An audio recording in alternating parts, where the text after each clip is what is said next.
बात करते हैं सरोज खान जी की। दोस्तों, सरोज खान और रेखा के बीच एक बार मतभेद इतने बढ़ गए थे कि जिसकी गूंज आज भी बॉलीवुड गलियारों में सुनाई देती है। 1990 की बात है। के.आर. रेड्डी ने फिल्म शेषनाग में रेखा, ऋषि कपूर, जितेंद्र और डैनी डेंगजोंगपा को कास्ट किया। डायरेक्टर ने फिल्म के गाने ओ मेरे दुश्मन को कोरियोग्राफ करने के लिए सरोज खान को बुलाया, जो उस साल का बेहतरीन गाना बनकर उभरा।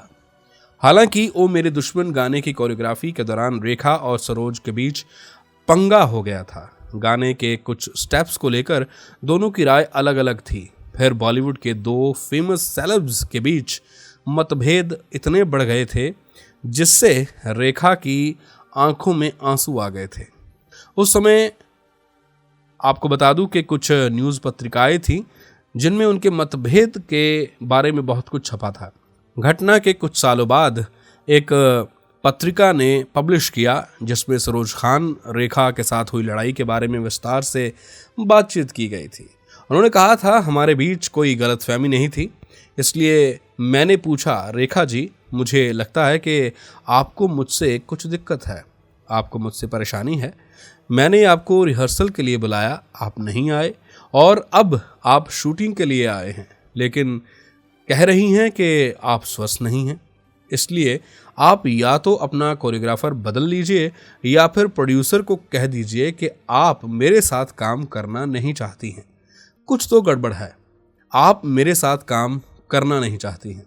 सरोज खान ने माना कि उन्होंने रेखा को डांटा था, जिससे वो रोने लगी थी। कोरियोग्राफर ने बहस की वजह समझाते हुए कहा था कि हर किसी एक्टर का अपना एक पसंदीदा कोरियोग्राफर होता है जिसके साथ वे काम करने में सहज होते हैं।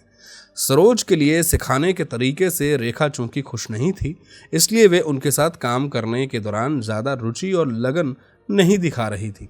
सरोज खान ने आगे कहा था कि उन्होंने अपना चेहरा एकदम घुमा लिया और मैंने उनकी आंखों में आंसू देखे। मैंने उनसे कहा कि मैंने आपसे कुछ गलत नहीं कहा है, लेकिन मुझे लगता है कि आपको आज शूट करना चाहिए। रेखा ने कहा, मैं करूंगी शूटिंग, ज़रूर करूंगी, और मैं तैयार होने के लिए आगे बढ़ गई। हम सभी के अपने अपने छात्र होते हैं, हमारी अपनी समझ होती है। कुछ को मेरे मूवमेंट पसंद आते हैं तो कुछ को मेरे मूवमेंट पसंद नहीं आते।